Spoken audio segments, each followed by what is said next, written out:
So hello and welcome to the channel. तो कल हमने 10 क्वेश्चंस हमारे कर लिए थे, ठीक है। अगले क्वेश्चंस हम अब इस वीडियो में करने वाले हैं। तो हमारा 11th क्वेश्चन है कि ग किन व्यंजनों से बना है ना। ग जो है वो किन व्यंजनों से बना हुआ है। आधे ग और पूरे य से बना है, आधे ज और पूरे य से बना है, आधे ज या फिर इ से बना है, फिर आधे ज और ड से बना है, ठीक है। तो ग जो होता है ना आपका वैज्ञानिक का, वो किससे बनता है, किन दो व्यंजनों से मिलकर बनता है। तो ये बनता है आधे ज से प्लस पूरे इ से, ठीक है। इससे आपका ग बनता है। तो आपका कौन सा ऑप्शन में है, ऑप्शन नंबर सी, ठीक है। आधे ज और पूरे इ से बनता है आपका ग।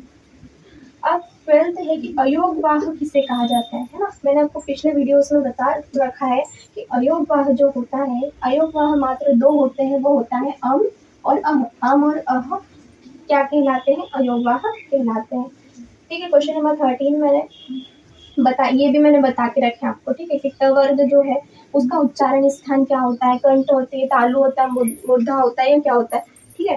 तो अगर आपने मेरे पिछले वीडियोस नहीं देखे ना, तो मेरी हम्बल रिक्वेस्ट है कि आप उनको देखिए, ठीक है। क्योंकि जब तक आप उनको नहीं देखोगे ना, ये चीज़ें आपको समझ में नहीं आएगी। ये छोटी छोटी बेसिक चीज़ें हैं, है ना। और अगर ये बेसिक चीज़ें हमें नहीं पता होती ना, तो एग्जाम में फिर हम सोचते रह जाते हैं कि यार हम काश इसको पढ़ लेते, ठीक है। तो छोटी छोटी चीज़ें जो है ना, वो छोटी छोटी भी चीज़ें मैंने अपने वीडियोस में पूरी कवर करके रखी है। तो आप, मेरी हम्बल रिक्वेस्ट है, आप उनको देखिए, है ना, और फिर अपने प्रैक्टिस क्वेश्चंस को अटेंड कीजिए, है ना। तो जो ट वर्ग होता है ना, ट वर्ग का उच्चारण स्थान क्या होता है। तो ट वर्ग का उच्चारण स्थान मूर्धा होती है ना। और मूर्धा का मैंने अपने वीडियोस में बता रखा है कि मूर्धा किसको बोलते हैं, आपके ऊपर के दांत और आपकी तालु, उसके बीच में जो कठोर हिस्सा होता है उसको हम क्या कहते हैं, मूर्धा कहते हैं।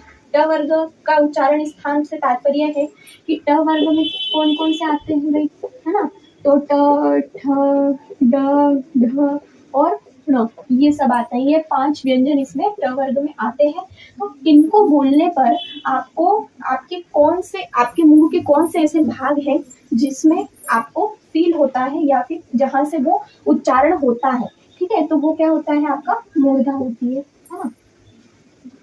क्वेश्चन नंबर 14 है कि आगत व्यंजन किसको बोलते हैं, है ना। मैंने अभी पिछले रिसेंट जो मेरा वीडियो रहा है उसमें मैंने बताया कि आगत व्यंजन वो होते हैं जिसके नीचे क्या लग जाए, जिसके नीचे नुक्ता लग जाए या फिर पॉइंट लग जाए, है ना, या बिंदु लग जाए, तो वो क्या कहलाते हैं, आगत व्यंजन कहलाते हैं। अब इसमें बिंदु वाला तो आपको सिर्फ एक ही दिख रहा है, वो है फ, है ना, फ। तो जिसके नीचे भी ये नुक्ता दिखे आपको या बिंदु दिखे, तो क्या होते हैं, आगत व्यंजन होते हैं। अब लास्ट क्वेश्चन है कि घोष व्यंजन किसको बोलते हैं। घोष व्यंजन, घोष व्यंजन, सघोष व्यंजन मैंने पिछले वीडियोस में बता के रखा है ना। कि घोष व्यंजन क्या होते हैं भाई, वो व्यंजन जिनका जब हम उच्चारण करते हैं, है ना, हमारे मुख से जब हम उनका उच्चारण करते हैं तो क्या होता है, उनमें एक कंपन होती है ना। मतलब कि ऐसा लगता है जैसे वो व्यंजन जो है वो कांप रहे हैं, ऐसा प्रतीत होता है, ठीक है। तो वो घोष व्यंजन होते हैं, है ना। अब आपको बताना है कि इसमें से कौन से वो ऐसे व्यंजन है, कौन सा एक ऐसा व्यंजन है जो कि घोष व्यंजन में आता है, ठीक है। तो देखो, घोष व्यंजन अगर आपको पता करना है ना, तो आपको सीधा सा फंडा जो है इसका, वो आपको पता होना चाहिए, है ना। इसको पता करने का सीधा सीधा फंडा है कि इनको मतलब वर्गों में बांटा तो है, लेकिन उनके भी एक मतलब एक निश्चित उसका रखा हुआ है स्थान, है ना। जैसे कि घोष व्यंजन है, तो घोष व्यंजन के लिए बोला गया है कि किसी भी वर्ग का, चाहे वो क वर्ग हो, है ना, ट वर्ग हो, प वर्ग हो, कोई भी वर्ग हो, किसी भी वर्ग में जो उसका तीसरा, है ना, थर्ड, फोर्थ और फिफ्थ, है ना, तीसरा, चौथा और पांचवा जो होता है, पांचवा व्यंजन जो होता है वो क्या कहलाता है, घोष व्यंजन कहलाता है। और जो बचे हुए हैं, है ना, यानी कि फर्स्ट और सेकंड, वो क्या कहलाएंगे, सघोष व्यंजन कहलाएंगे। तो तीसरा, जैसे कि क का तीसरा, चौथा, पांचवा क्या होगा, तो क वर्ग है, तो क के बाद क्या आ जाएगा, पहले नंबर पे तो क आ गया, दूसरे नंबर पे ख आ जाएगा, तीसरे नंबर पे क्या आ जाएगा, ग आ जाएगा, चौथे पे घ आ जाएगा और फिर आ जाएगा। इसी प्रकार से तो आपको पूरे 5 वर्गों के लिए करना पड़ेगा, ठीक है। तो आपका घोष व्यंजन जो है वो क्या हो जाएगा, ठीक है। तो क के बाद आपका कौन सा वर्ग आता है, च वर्ग आता है ना। तो च, छ, ज, झ, है ना। और आपको क्या आ जाएगा यहाँ पे, ञ। फिर कौन सा आ जाएगा, ट वर्ग, ट, ठ, ड, है ना, ढ फिर ण आ जाएगा आपका, फिर आपका कौन सा आ जाएगा, त वर्ग, त थ द ध और त थ द ध न आ जाएगा। ठीक है, फिर आपका अगला क्या आ जाएगा, प वर्ग आ जाता है, प फ ब भ और लास्ट में म आ जाएगा।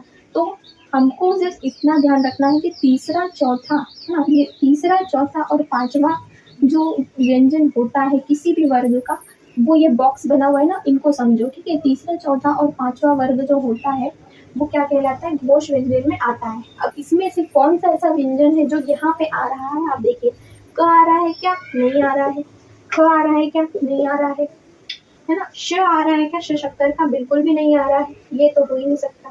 ठीक है, तो कौन सा आ रहा है, यही एक ऐसा शब्द है जो कि ऐसा व्यंजन है जो कि घोष व्यंजन में आ रहा है। ठीक है, तो ये इ जो है वो हमारा घोष व्यंजन हो जाएगा।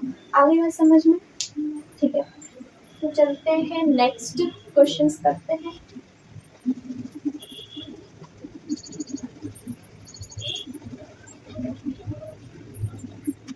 तो चलिए अब हम क्वेश्चन नंबर 16 पे जाते हैं, है ना। अब जो भी क्वेश्चंस आपको देखने को मिल रहे हैं ना स्क्रीन पे, ये सारे जवाहर नवोदय विद्यालय के एग्जाम में पहले पूछे जा चुके हैं। ठीक है, तो शुद्ध वर्तनी वाला शब्द खोजिए, है ना। शुद्ध वर्तनी में मेरे वीडियोस में समझा चुकी हूँ, है ना। तो इसमें कौन सा सबसे सही है, जो बोलने में भी सही है और लिखने में भी सही है ना, ये होता है आविष्कार।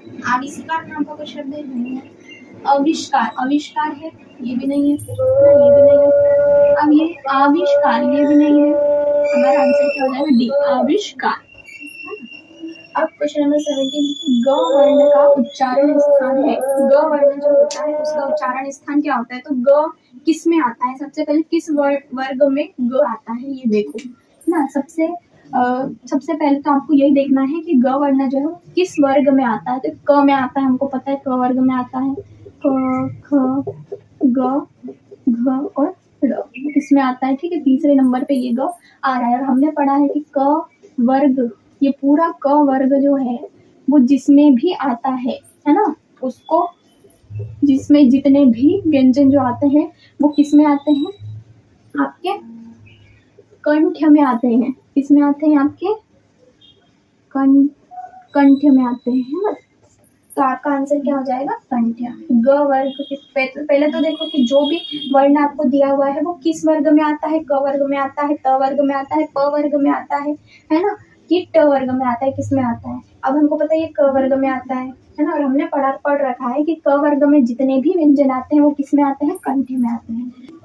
अब देखिए क्वेश्चन नंबर 18, है ना। तो इसका शुद्ध रूप आपको बताना है, ये भी 2021 के जेएनटी में आ चुका है। आशीर्वाद, आशीर्वाद, आशीर्वाद या आशीर्वाद।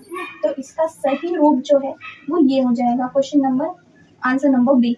ठीक है, ये आपका सही आशीर्वाद लिखा हुआ है, आ शी, उसके बाद ऊपर र फूटा, फिर वा द, है ना, ये होता है आशीर्वाद। अब 19 है, शुद्ध रूप इसका बताइए। कृपया लिखोगे, कृपा लिखोगे, कृपया लिखोगे, कृपया लिखोगे, है ना। तो आपका सही आंसर क्या हो जाएगा, कृपया। अब ये जो आपका क्वेश्चन नंबर 20 है, ये आप मुझे कमेंट सेक्शन में लिखकर बताओगे, है ना। इसका आंसर क्या आ जाएगा, शारीरिक को आप कैसे लिखोगे, है ना। इसका शुद्ध रूप क्या होगा, ये होगा, ये होगा, ये होगा या फिर ये होगा। ठीक है, आप देख के बता देना कि आपको शुद्ध रूप जो है शारीरिक का वो कौन सा इसमें आंसर आएगा। ठीक, तो आप कमेंट सेक्शन में लिख देना। ठीक है, मैं देखूंगी और बताऊंगी कि यार वो सही है या नहीं। और मेरे हिसाब से तो अगर आप शुरुआत से मुझसे पढ़ रहे हो तो बिल्कुल सही ही होगा आपका आंसर। ठीक है, तो हमारा टॉपिक जो है शुद्ध वर्तनी वाला, है ना, और वर्ण व्यंजन वाला, ये हमारा खत्म हो चुका है ना।